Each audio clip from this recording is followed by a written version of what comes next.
fastmasker i en magisk ring. Du går under, fanger garnet,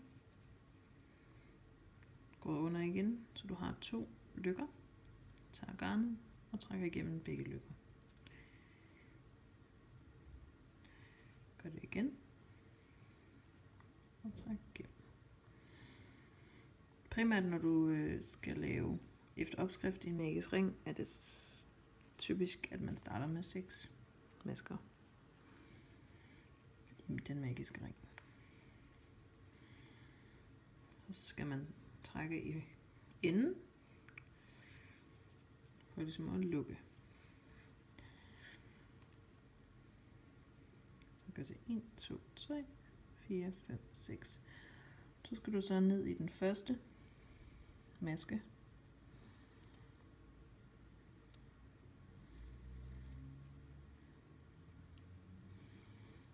Og lave fortsættelsen.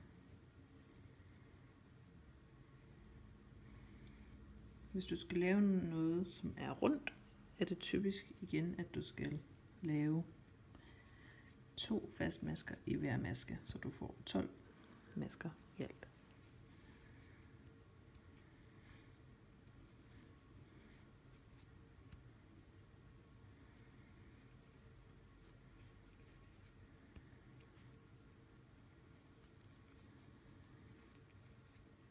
Det er også, hvad man kalder udtagning.